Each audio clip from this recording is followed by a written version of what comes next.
Good morning. I'm Nick Pappas, editorial page editor at the Telegraph, and I'd like to welcome you to the studios of Nashua High School South, where for the next 60 minutes, the Telegraph editorial board is going to talk policy and politics with Ron Paul, the Republican congressman from Texas and a candidate for president of the United States. Congressman, welcome to Nashua. Thank you for joining us.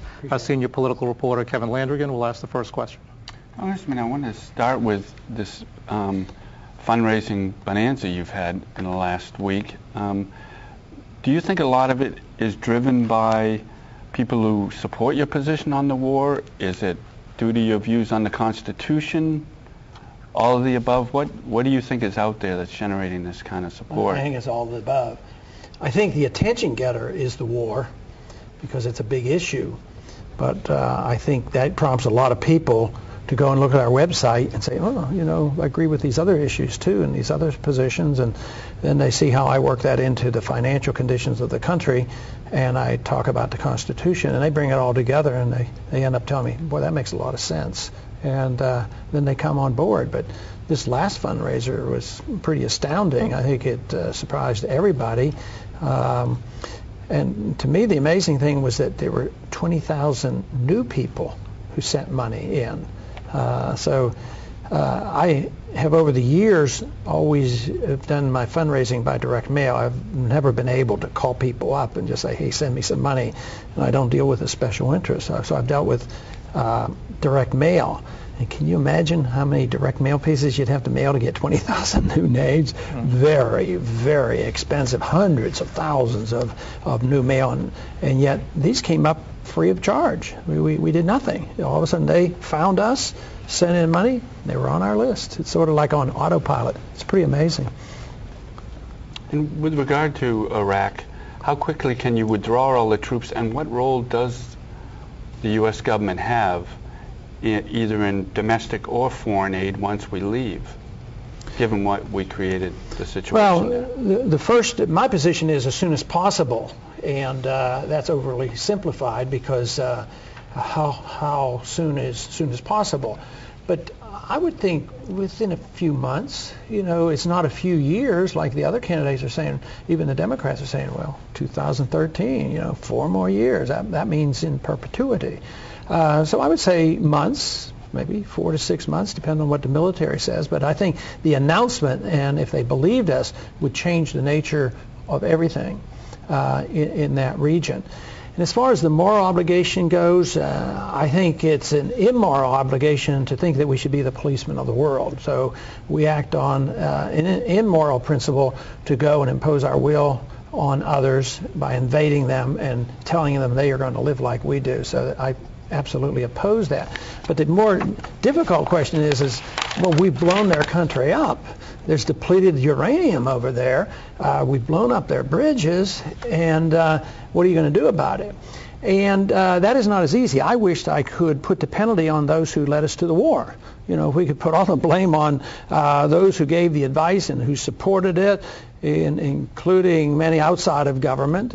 They are the ones who are morally responsible, but that's not possible either. But I have not been able to accept the idea that the penalty should be further placed on the American taxpayer. Because there's 2 reasons. Is one, they weren't guilty of anything, the innocent taxpayer. And the other reason is that when you give money to rebuild an area and you're not there, that money, just like so much of our money already, what are they missing? $9 billion of cash? They don't know where it went. So just sending more money over there? I would say no. So I'm not willing to tax the American taxpayer more money.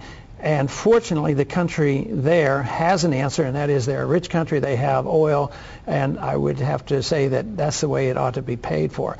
I've argued the case, and it goes over quite well with my crowds, is that the American people are taxed to blow up a country, blow up the bridges, blow up their infrastructure. Then they're taxed to rebuild it, which we're in the process of trying to do right now.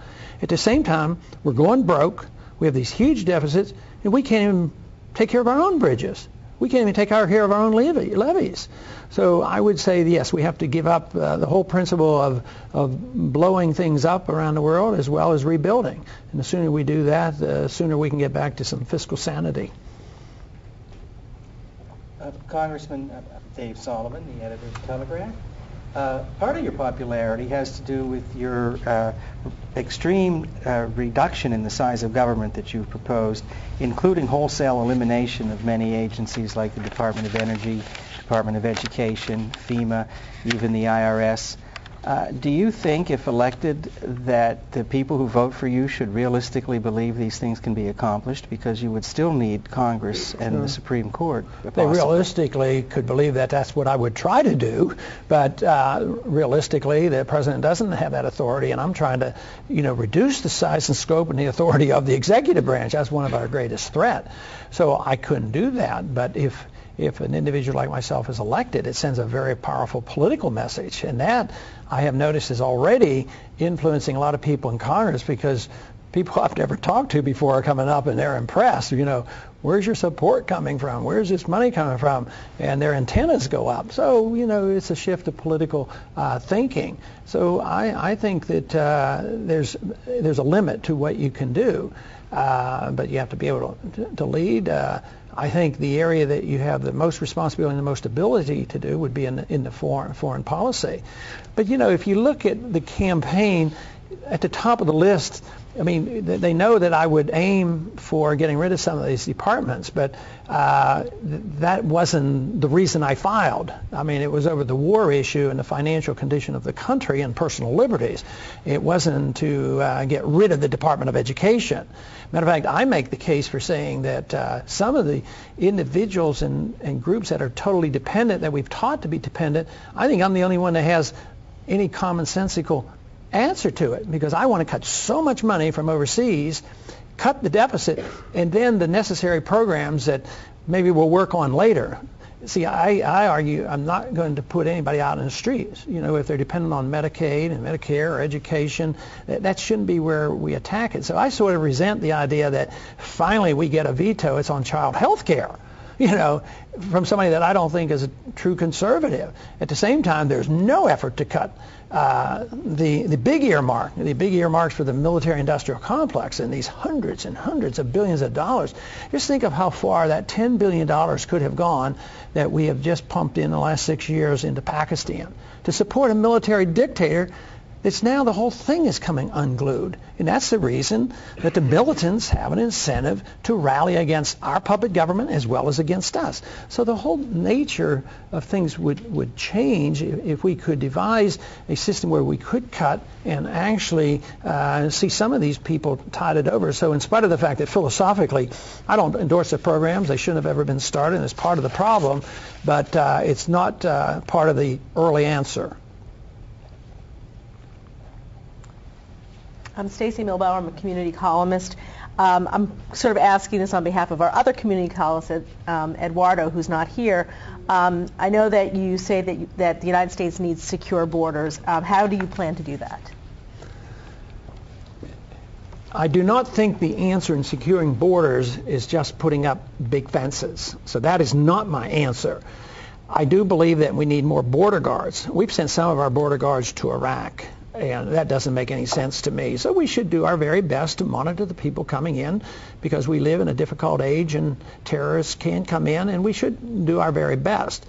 Since I don't believe in the military barrier, what do we do to curtail illegal immigration? It's not so much that we want to militarize and build fences as much as we want to make sure our immigration is legal and controlled. I think we have illegal immigration because of the incentives. We reward people who break the law. They get moved up in front of the line. We've given them amnesty before. Amnesty, unfortunately, looks like it'll come again. So if you want to come into this country and you want to get in the front of the line, do it and bring your family. And then the family, they're promised free medical care and free education. These burdens have been put on the states. I don't like that. I don't think there should be any subsidies. Our hospitals are closing in Texas and in California because they can't afford to pass out this free care. So I think our welfare incentive system, which is mandated and dictated by the federal government, has compounded this problem with the promise of amnesty. So it's not easily done. You don't solve that unless you change attitudes about the welfare system. But in the meantime, what you want to do is put more resources on the borders and don't worry so much about the border between Syria and Iraq and